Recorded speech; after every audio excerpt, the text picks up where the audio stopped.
గురూజీ 72 గంటల్లోనే ఫోన్లోని అద్భుతమైన జ్యోతిష్య పరిష్కారం చూపిస్తారు. నమ్మండి, నమ్మకపోండి, ఇది నిజం. శ్మశాన కాళి రుద్ర చౌడీదేవి ఆరాధకులు నంబర్ 1 వశీకరణ స్పెషలిస్ట్ గురూజీ. మనిషి పుట్టుక నుండి చనిపోయే వరకు వచ్చే అన్ని క్లిష్టమైన సమస్యలకు పరిష్కారం ఇక్కడ లభిస్తుంది. విద్య, ఉద్యోగం, వ్యవహారం, స్త్రీ ప్రేమ, పెళ్లి, సంతానం, స్త్రీ పురుష వశీకరణం, భూవశం, భార్యాభర్తల కలహాలు, కోర్టు సమస్యలు, విడాకుల సమస్యలు, చేతబడి, అప్పుల బాధ, ఇంకా మీకు ఎలాంటి సమస్యలు ఉన్నా 72 గంటల్లోనే. ఓం గం గణపతియే నమః. ఓం నమః శివాయ. ఓం శ్రీ మాత్రే నమః. హయగ్రీవాయ నమః. అందరికీ నమస్కారం. పరాభవ నామ సంవత్సర శుభాకాంక్షలు అందరికీ, ప్రేక్షకుల మహాశయులకి. అయితే ఈరోజు మనము డిస్కస్ చేసుకునే టాపిక్ ఏంటంటే శని అస్తంగత్వం. అయితే ఈ అస్తంగత్వం అంటే ఏంటో చాలామందికి తెలియదు. అయితే ఏ గ్రహమైనా ఒక రాశిలో 30 డిగ్రీల వ్యాపకత్వంతో ఉంటుందన్నమాట. అది రవైనా సరే, 9 గ్రహాలు, మిగతా గ్రహాలైనా, అష్టగ్రహాలైనా కానీ 30 డిగ్రీల పరిమాణంతో కలిసి ఉంటుంది.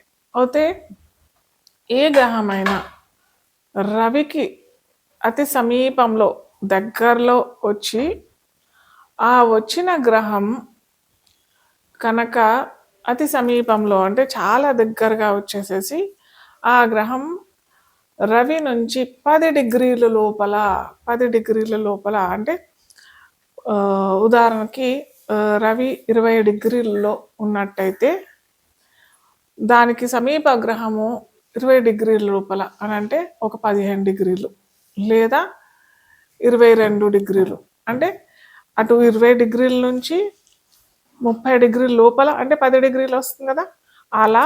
అలాగే 10 డిగ్రీల నుంచి 20 డిగ్రీల లోపల ఏదైనా గ్రహం, అంటే ఉదాహరణ తరఫున నేను చెప్తా ఉన్నాను, ఆ గ్రహం కనుక వచ్చినట్టయితే అది అస్తంగత్వం పొందినట్టుగా మనం జ్యోతిష్ శాస్త్రంలో పరిగణిస్తాం. అయితే ఇప్పుడు మనకి శని మీనరాశిలో సంచరిస్తుంది, ఆ సంగతి అందరికీ తెలిసిందే. అలాగే శనితో పాటు రవి అంటే సూర్యుడు కూడా సంచరిస్తున్నాడు. సో ఈ శని రవి సూర్యుడికి అతి సమీపంలో వచ్చింది. ఈ వచ్చిన ఈ దాన్ని మనం ఏమంటామంటే ఇంతకు ముందు చెప్పుకున్నాం కదా, 10 డిగ్రీల లోపల వచ్చినట్టయితే దాన్ని అస్తంగత్వం పొందుతుంది అని అంటాం. సో ఇప్పుడు శని రవి అతి సమీపంలో 10 డిగ్రీల లోపల మనకి రవి సంచారం శని పైన మీనరాశిలో జరుగుతుంది. అది ఏ సమయంలో ఉందంటే మార్చి 8వ తారీఖు నుంచి ఏప్రిల్ 22, 2026 దాకా ఈ సంగత్వం, ఈ రవి సంచారం అనేది జరుగుతూ ఉంది. సో దీనివల్ల ఏ రాశుల వారికి ఎలాంటి పరిణామం ఎదుర్కోగలుగుతారు, ఎలాంటి సంఘటనలు ఎదుర్కొంటారు, మనము ఒక్కొక్క రాశిగా మనం చూసుకున్నట్టయితే, ముఖ్యంగా ఒక గ్రహం అస్తంగత్వం పొందుతుంది అని అంటే దాని యొక్క కారకత్వాలు, అంటే దాని యొక్క ఫీచర్స్ అన్నీ దెబ్బతింటాయి.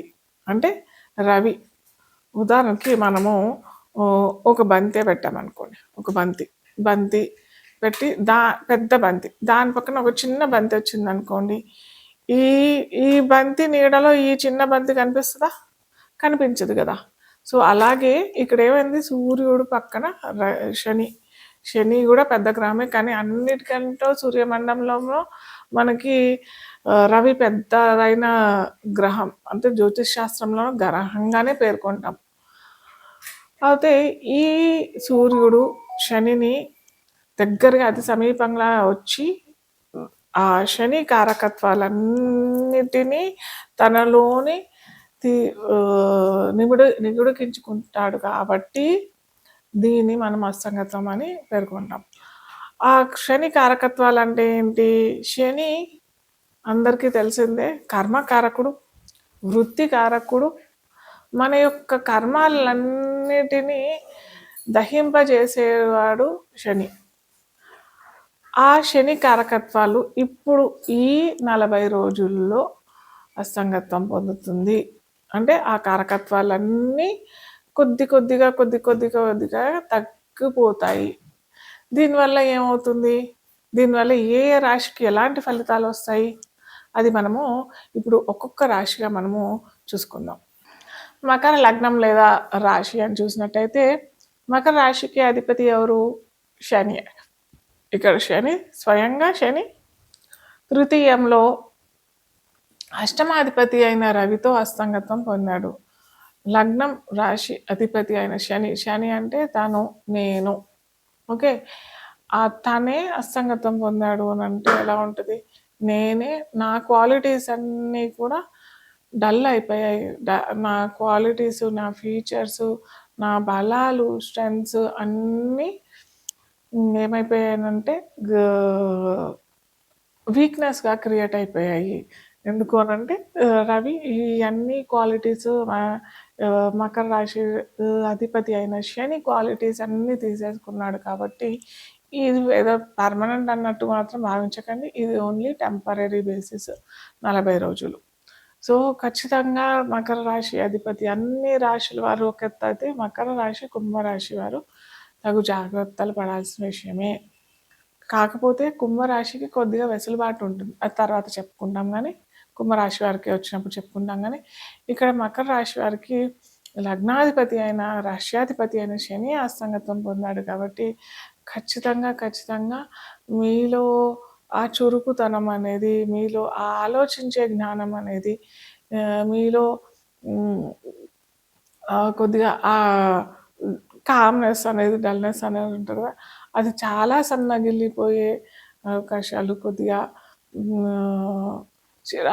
చికాగ్గా, కొద్దిగా ఒళ్ళంతా భారంగా, ఇవన్నీ కొద్దిగా ఫిజికల్గా బాగా ఇబ్బంది పడే అవకాశాలు చాలానే ఉంటాయి.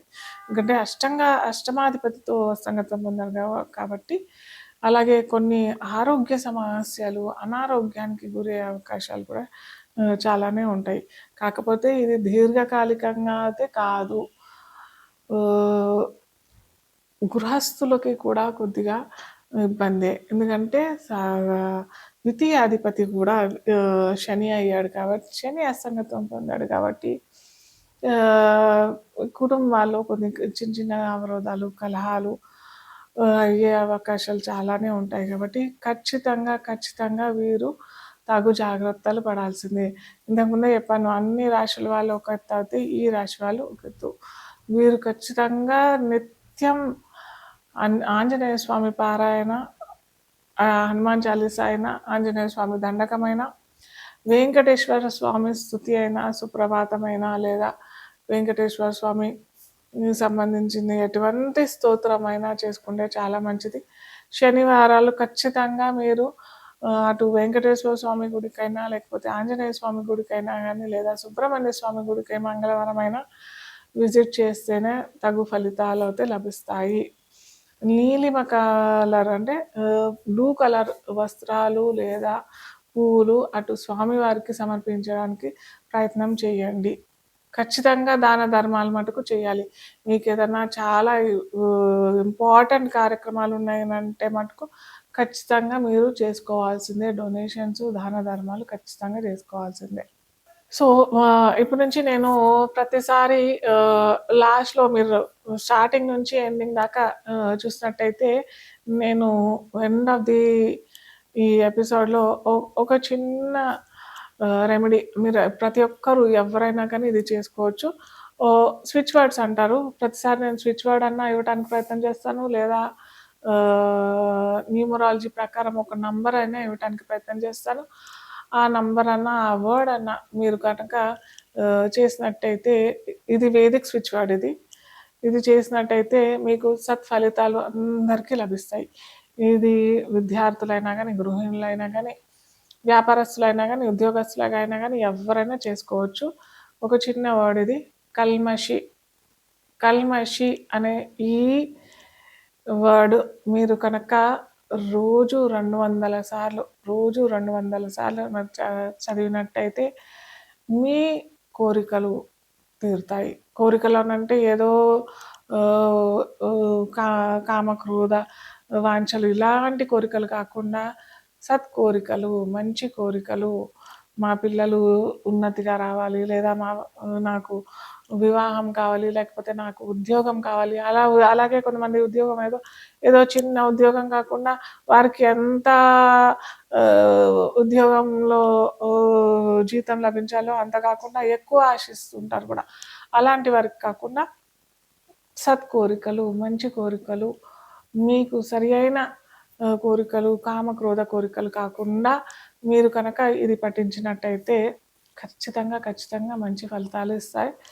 కల్మషి, మళ్ళీ చెప్తున్నాను, కల్మషి ఇది రోజు 200 సార్లు ఖచ్చితంగా నమ్మి చేయండి. ఖచ్చితంగా మంచి ఫలితాలు అవుతాయి మీకు.